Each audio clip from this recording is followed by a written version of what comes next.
For the most wild yet most homely narrative which I am about to pen, I neither expect nor solicit belief. Mad indeed would I be to expect it, in a case where my senses reject their own evidence. Yet mad am I not, and very surely do I not dream. But tomorrow I die, and today I would unburden my soul. My immediate purpose is to place before the world, plainly, succinctly, and without comment, a series of mere household events. In their consequences, these events have terrified, have tortured, have destroyed me, yet I will not attempt to expound them. To me, they have presented little but horror. To many, they will seem less terrible than baroques. Hereafter, perhaps, some intellect may be found which will reduce my phantasm to the commonplace.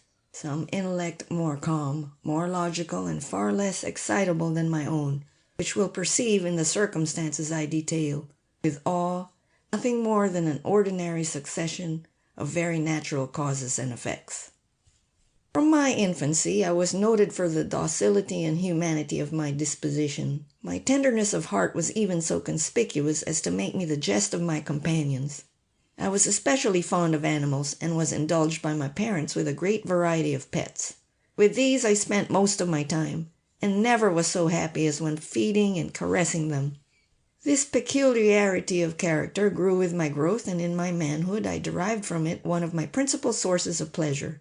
To those who have cherished an affection for a faithful and sagacious dog, I need hardly be at the trouble of explaining the nature or the intensity of the gratification thus derivable. There is something in the unselfish and self-sacrificing love of a brute, which goes directly to the heart of him who has had frequent occasion to test the paltry friendship and gossamer fidelity of mere man.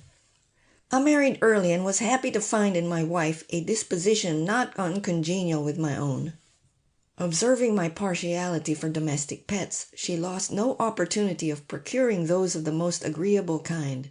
We had birds, goldfish, a fine dog, rabbits, a small monkey, and a cat. This latter was a remarkably large and beautiful animal, entirely black and sagacious to an astonishing degree. In speaking of his intelligence, my wife, who at heart was not a little tinctured with superstition, made frequent allusion to the ancient popular notion, which regarded all black cats as witches in disguise. Not that she was ever serious upon this point, and I mention the matter at all for no better reason than that it happens, just now, to be remembered. Pluto, this was the cat's name, was my favorite pet and playmate.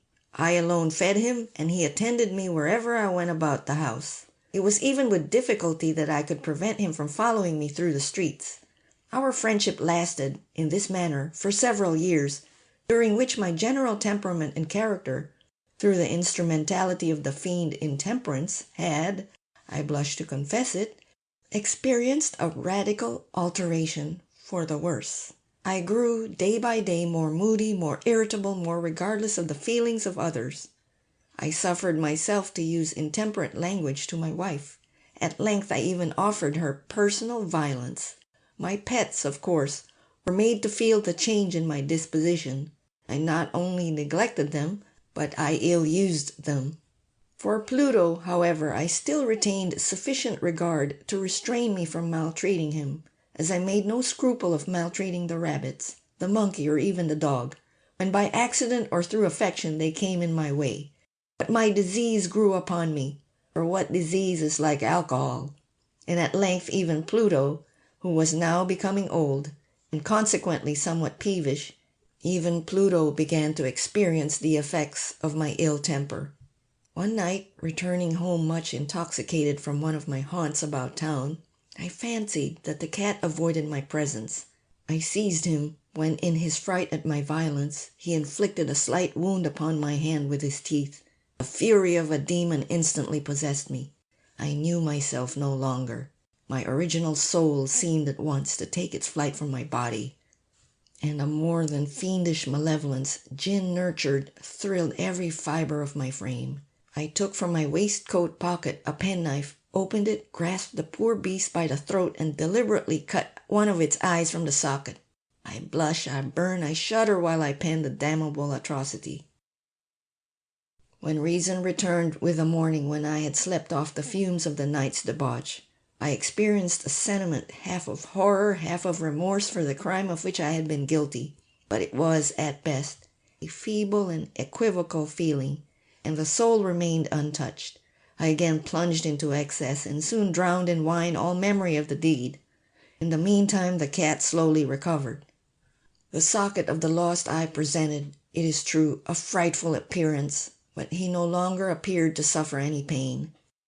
He went about the house as usual, but, as might be expected, fled in extreme terror at my approach. I had so much of my old heart left as to be at first grieved by this evident dislike on the part of a creature which had once so loved me. But this feeling soon gave place to irritation, and then came, as if to my final and irrevocable overthrow, the spirit of perverseness. Of this spirit philosophy takes no account, yet I am not more sure that my soul lives than I am that perverseness is one of the primitive impulses of the human heart, one of the indivisible primary faculties or sentiments which give direction to the character of man. Who has not, hundreds of times, found himself committing a vile or silly action for no other reason than because he knows he should not? Have we not a perpetual inclination in the teeth of our best judgment to violate that which is law, merely because we understand it to be such? This spirit of perverseness, I say, came to my final overthrow. It was this unfathomable longing of the soul to vex itself, to offer violence to its own nature, to do wrong for the wrong's sake only, that urged me to continue and finally to consummate the injury I had inflicted upon the unoffending brute. One morning in cold blood, I slipped a noose about its neck and hung it to the limb of a tree, hung it with the tears streaming from my eyes and the bitterest remorse at my heart, hung it because I knew that it had loved me and because I felt it had given me no offense, hung it because I knew that in so doing I was committing a sin, a deadly sin that would so jeopardize my immortal soul as to place it, if such a thing were possible, even beyond the reach of the infinite mercy of the most merciful and most terrible God. On the night of the day on which this cruel deed was done, I was aroused from sleep by the cry of "Fire!" The curtains of my bed were in flames. The whole house was blazing. It was with great difficulty that my wife, a servant, and myself made our escape from the conflagration. The destruction was complete. My entire worldly wealth was swallowed up, and I resigned myself thenceforward to despair. I am above the weakness of seeking to establish a sequence of cause and effect between the disaster and the atrocity, but I am detailing a chain of facts, and wish not to leave even a possible link imperfect. On the day succeeding the fire, I visited the ruins. The walls, with one exception, had fallen in. This exception was found in a compartment wall not very thick, which stood about the middle of the house, and against which had rested the head of my bed. The plastering had here, in great measure, resisted the action of the fire, a fact which I attributed to its having been recently spread. About this wall a dense crowd were collected, and many persons seemed to be examining a particular portion of it with very minute and eager attention. The words "strange," "singular," and other similar expressions excited my curiosity. I approached and saw, as if graven in bas relief upon the white surface, the figure of a gigantic cat.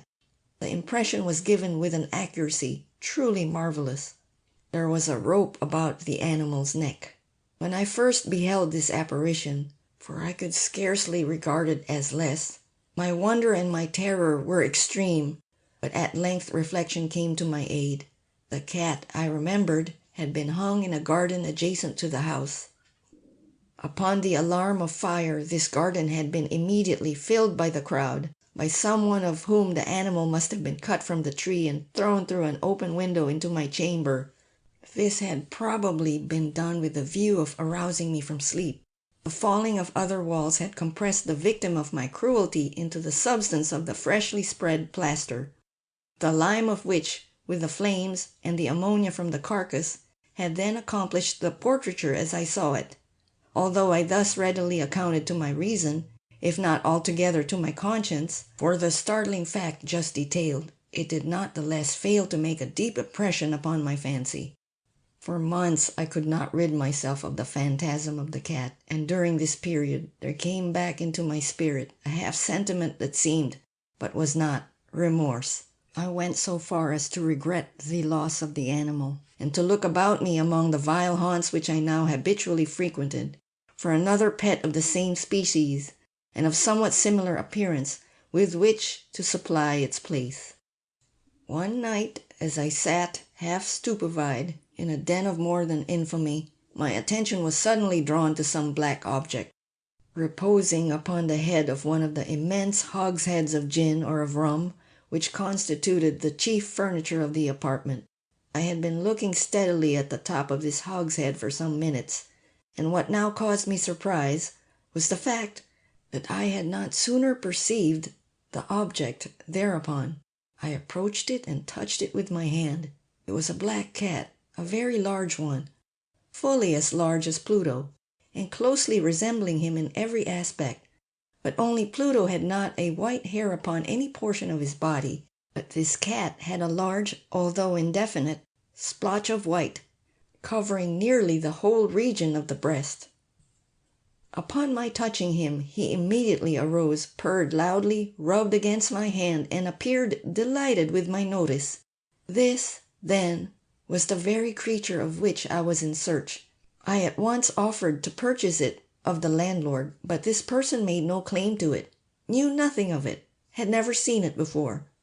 I continued my caresses, and when I prepared to go home, the animal evinced a disposition to accompany me. I permitted it to do so, occasionally stooping and patting it as I proceeded. When it reached the house, it domesticated itself at once, and became immediately a great favorite with my wife. For my own part, I soon found a dislike to it arising within me. This was just a reverse of what I had anticipated. But I know not how or why it was, its evident fondness for myself rather disgusted and annoyed me. By slow degrees, these feelings of disgust and annoyance rose into the bitterness of hatred. I avoided the creature. A certain sense of shame and the remembrance of my former deed of cruelty, preventing me from physically abusing it. I did not, for some weeks, strike or otherwise violently ill-use it. Gradually, very gradually, I came to look upon it with unutterable loathing, and to flee silently from its odious presence, as from the breath of a pestilence. What added, no doubt, to my hatred of the beast was the discovery, on the morning after I brought it home, that, like Pluto, it also had been deprived of one of its eyes. This circumstance, however, only endeared it to my wife, who, as I have already said, possessed in a high degree that humanity of feeling which had once been my distinguishing trait, and the source of many of my simplest and purest pleasures. With my aversion to this cat, however, its partiality for myself seemed to increase. It followed my footsteps with a pertinacity which it would be difficult to make the reader comprehend. Whenever I sat, it would crouch beneath my chair or spring upon my knees, covering me with its loathsome caresses. If I arose to walk, it would get between my feet and thus nearly throw me down, or, fastening its long and sharp claws in my dress, clamber in this manner to my breast. At such times, although I longed to destroy it with a blow, I was yet withheld from so doing, partly by a memory of my former crime, but chiefly, let me confess it at once, by absolute dread of the beast. This dread was not exactly a dread of physical evil, and yet I should be at a loss how otherwise to define it. I am almost ashamed to own, yes, even in this felon's cell, I am almost ashamed to own that the terror and horror with which the animal inspired me had been heightened by one of the merest chimeras it would be possible to conceive. My wife had called my attention more than once to the character of the mark of white hair, of which I have spoken, and which constituted the sole visible difference between the strange beast and the one I had destroyed. The reader will remember that this mark, although large, had been originally very indefinite, but by slow degrees nearly imperceptible, and which for a long time my reason struggled to reject as fanciful. It had, at length, assumed a rigorous distinctness of outline. It was now the representation of an object that I shudder to name, and for this above all I loathed and dreaded, and would have rid myself of the monster had I dared. It was now, I say, the image of a ghastly thing, of the gallows. O mournful and terrible engine of horror and of crime, of agony and of death! And now was I indeed wretched beyond the wretchedness of mere humanity, and a brute beast whose fellow I had contemptuously destroyed, a brute beast to work out for me, a man fashioned in the image of the high God, so much of insufferable woe. Alas! Neither by day nor night knew I the blessing of rest any more. During the former, the creature left me no moment alone, and in the latter I started hourly from dreams of unutterable fear, to find the hot breath of the thing upon my face, and its vast weight, an incarnate nightmare that I had no power to shake off, incumbent eternally upon my heart. Beneath the pressure of torments such as these, the feeble remnants of the good within me succumbed. Evil thoughts became my sole intimates, the darkest and most evil of thoughts. The moodiness of my usual temper increased to hatred of all things and of all mankind, while from the sudden, frequent and ungovernable outbursts of a fury to which I now blindly abandoned myself, my uncomplaining wife, alas, was the most usual and the most patient of sufferers. One day she accompanied me upon some household errand into the cellar of the old building, which our poverty compelled us to inhabit. The cat followed me down the steep stairs, and nearly throwing me headlong, exasperated me to madness. Uplifting an axe, and forgetting, in my wrath, the childish dread which had hitherto stayed my hand, I aimed a blow at the animal, which, of course, would have proved instantly fatal had it descended as I wished. But this blow was arrested by the hand of my wife. Goaded by the interference into a rage more than demoniacal, I withdrew my arm from her grasp and buried the axe in her brain. She fell dead upon the spot without a groan. This hideous murder accomplished, I set myself forthwith, and with entire deliberation, to the task of concealing the body. I knew that I could not remove it from the house, either by day or by night, without the risk of being observed by the neighbors. Many projects entered my mind. At one period I thought of cutting the corpse into minute fragments and destroying them by fire. At another I resolved to dig a grave for it in the floor of the cellar. Again I deliberated about casting it into the well in the yard, about packing it in a box as if merchandise, with the usual arrangements, and so getting a porter to take it from the house. Finally I hit upon what I considered a far better expedient than either of these. I determined to wall it up in the cellar, as the monks of the Middle Ages are recorded to have walled up their victims.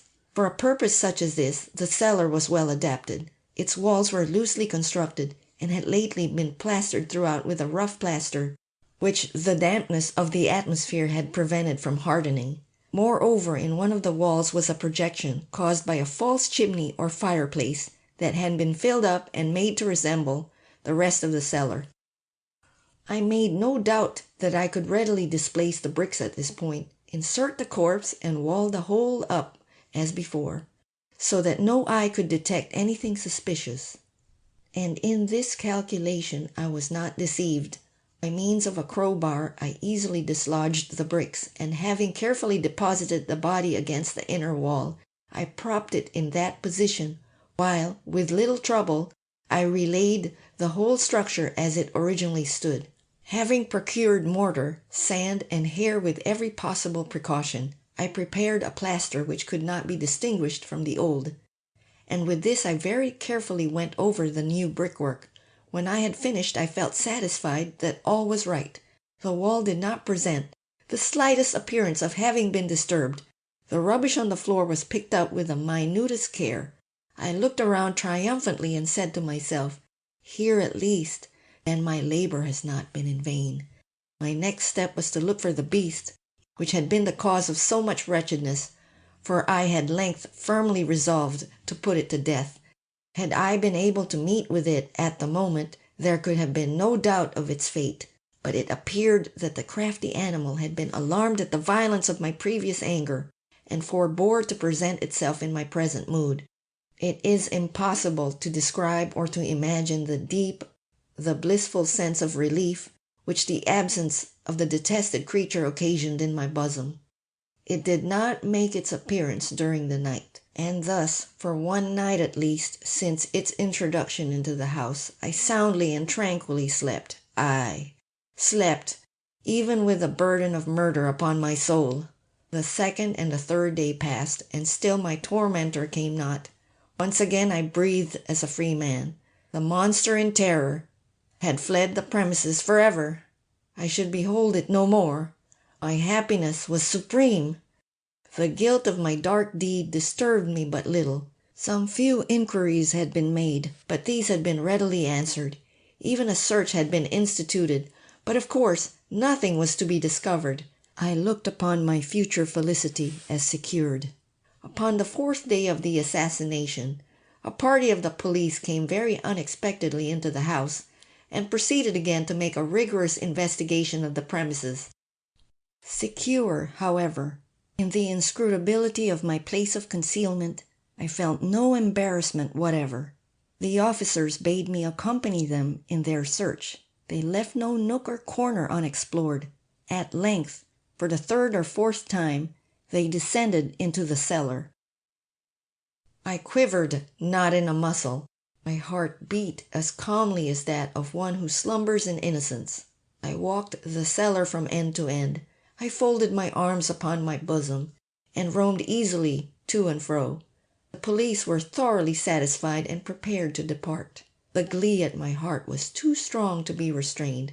I burned to say but one word, by way of triumph, and to render doubly sure their assurance of my guiltlessness.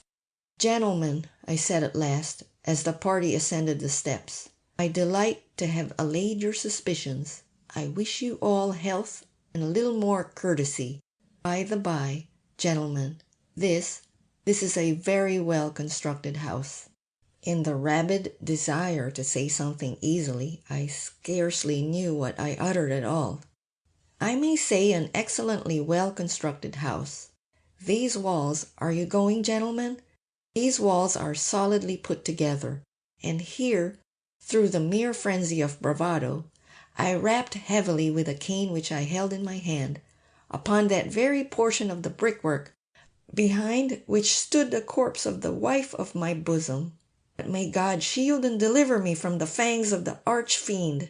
No sooner had the reverberation of my blows sunk into silence than I was answered by a voice from within the tomb, by a cry at first muffled and broken, like the sobbing of a child, and then quickly swelling into one long, loud, and continuous scream, utterly anomalous and inhuman, a howl, a wailing shriek, half of horror and half of triumph, such as might have arisen only out of hell, conjointly from the throats of the damned in their agony and of the demons that exult in the damnation.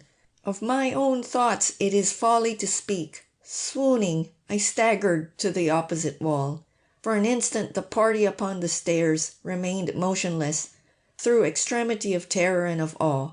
In the next, a dozen stout arms were toiling at the wall. It fell bodily. The corpse, already getting decayed and clotted with gore, stood erect before the eyes of the spectators.